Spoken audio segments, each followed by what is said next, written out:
didukung oleh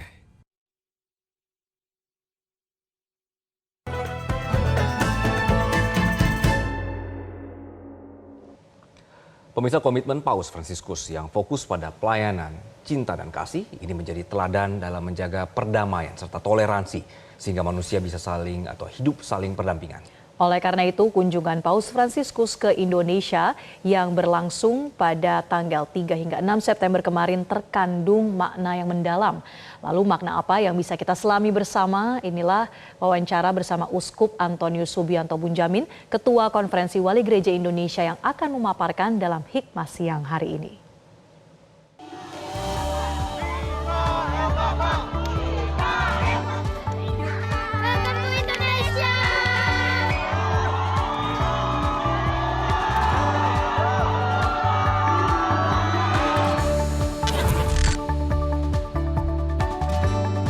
Bhinneka Tunggal Ika.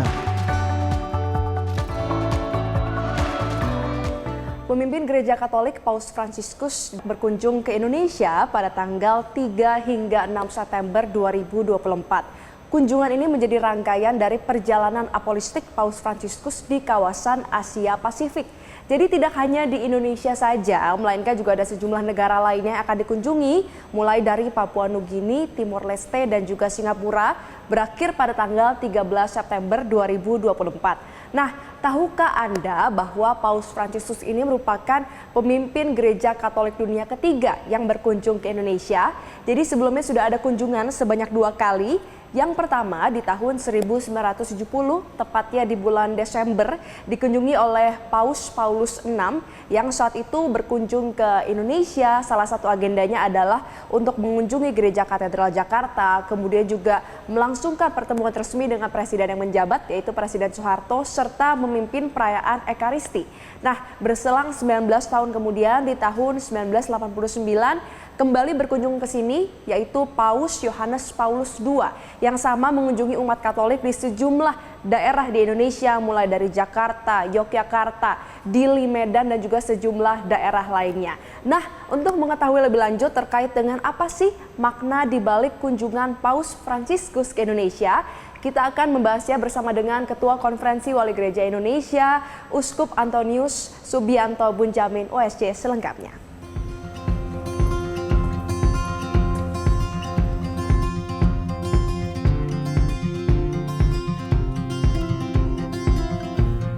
Untuk mengetahui apa makna di balik kunjungan dari Paus Fransiskus ke Indonesia, saat ini saya sudah bersama dengan Ketua Konferensi Wali Gereja Indonesia, ada Uskup Antonius Subianto Bunjamin, OSC. Selamat siang. Selamat siang, Uskup Mbak Valeri. Terima kasih atas kesempatannya, Uskup. Terima kasih. Uskup, untuk pertanyaan pertama, saya ingin bertanya, apa sih makna di balik kunjungan dari pemimpin agama Katolik dunia ke Indonesia? Iya. Yang pertama-tama adalah perhatian dan kasih seorang bapa kepada anak-anaknya, kepada umatnya, kepada gembalanya. Beliau adalah gembala yang baik. Beliau selalu menekankan kepada para imamnya juga gembala, hendaklah para gembala ini menjadi gembala yang berbau domba, yang mengetahui pergulatan hidup, sukacita, dukacita, perjuangan domba-dombanya. Maka kedatangan ini merupakan peneguhan dari Sang Gembala Agung kepada anak-anaknya untuk terus berjuang di dalam iman, bagaimana memperkuat iman agar dapat diwujudkan dalam komitmen hidup sehari-hari bagi gereja, bagi keluarga, dan bagi bangsa serta bagi negara. Dan beliau juga kan kepala negara. Maka kunjungan ini juga merupakan kunjungan persahabatan antara negara Vatikan ke negara Indonesia yang mempunyai sejarah yang luar biasa, di mana Vatikan itu menjadi salah satu negara yang pada awal-awal kemerdekaan Indonesia salah satu yang mengakui Indonesia merdeka. Maka kita juga mendapat tempat istimewa, kedutaan itu kan lambang itu di pusat ya, di ring 1 di Merdeka Timur ya, di seberangnya ada kedutaan besar Amerika. Hanya 2 kedutaan itulah yang ada di pusat itu ya, dekat istana. Nah, ini juga satu lambang bahwa keakraban dan kedekatan antara negara Vatikan dengan negara Indonesia. Uskup, tadi sudah disebutkan juga sebelumnya bahwa Indonesia memang memiliki keistimewaan tersendiri, khususnya untuk negara Vatikan, hubungan bilateral yang begitu baik. Tapi sebenarnya apa sih alasan dari kunjungan ketiga? Karena sebelumnya sudah ada tahun 1970, 1989, dan kemudian kali ini di kunjungan ketiga, apa alasannya di saat mayoritas umat di Indonesia ini beragama Muslim, jadi bukan beragama Kristen maupun Katolik. Kira-kira apa, Uskup?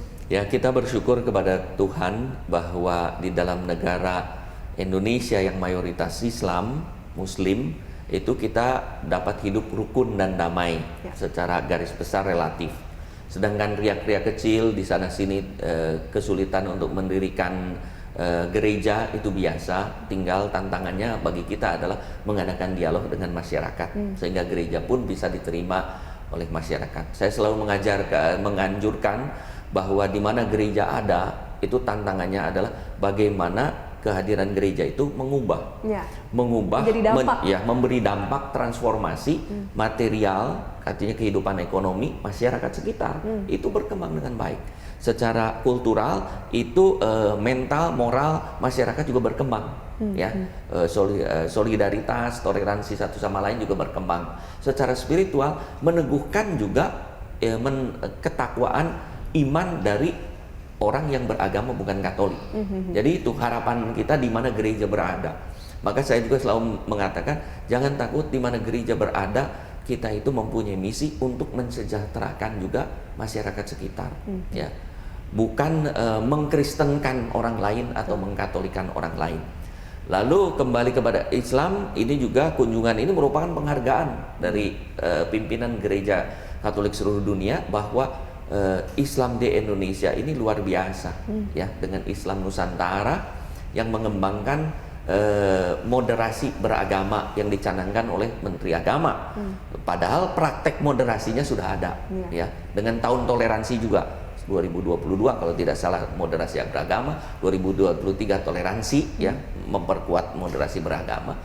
Nah, mudah-mudahan dengan kunjungan ini juga suatu tantangan bagi kita bangsa Indonesia bagaimana menjadikan negara Indonesia ini sebagai suatu contoh, entah di Asia Tenggara, Asia Pasifik ataupun di seluruh dunia, bagaimana kehidupan beragama menjadi fondasi yang positif bagi kehidupan bernegara atau berbangsa secara positif, saling mendukung satu sama lain. Jadi ini apresiasi juga gitu ya kepada Indonesia. Kenapa?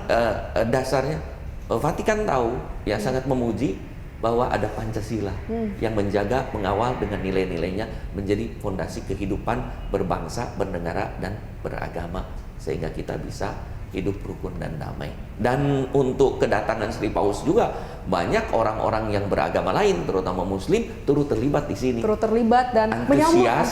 Menyambut, dan beberapa kelompok ini beraudiensi kepada saya juga bertanya apa yang bisa kami bantu. Kami ingin berpartisipasi menyambut kedatangan Bapak Suci Paus Fransiskus, dan kami juga merasa bersukacita karena beliau bukan hanya pemimpin agama Katolik tetapi juga pemimpin kemanusiaan. Oke, Uskup, pertanyaan terakhir. Hikmah apa yang bisa dipetik dari kunjungan ini dan yang ingin disampaikan kepada pemirsa Metro TV seluruh Indonesia? Hikmatnya adalah bahwa kita melayani itu tanpa mengenal usia. Ya, Paus Fransiskus ini usianya 88 tahun. Cinta, komitmen tidak mengenal usia, tidak ada kata pensiun. Kita dititipi oleh Tuhan masing-masing anugerah, masing-masing talenta untuk melayani, untuk mewujudkan kasih demi untuk kemanusiaan, untuk lingkungan, demi kemuliaan Allah, agar kita juga mengalami sukacita. Paus Fransiskus selalu dalam Evangelii Gaudium, surat apostoliknya yang dikatakan visi pastoralnya tercantum, misalnya mengatakan perjumpaan dengan Yesus atau dengan Tuhan Yesus itu membawa sukacita, dan sukacita dalam Kristus itu diperbaharui terus-menerus, dan sukacita inilah yang dibagikan kepada banyak orang. Nah, mudah-mudahan hikmat ini kita makin sadar, makin mendekatkan diri pada Tuhan, sehingga iman kita diwujudkan dalam komitmen yang tidak pada kemanusiaan, pada lingkungan yang tidak pernah mengenal kata pensiun. Baik, terima kasih banyak Ketua dari Konferensi Wali Gereja Indonesia, Uskup Antonio Subianto Munjamin OSC atas waktunya. Kita sama-sama belajar banyak mengenai kemanusiaan, bagaimana kita juga harus menjaga perdamaian di balik kunjungan dari Paus Fransiskus ke Indonesia.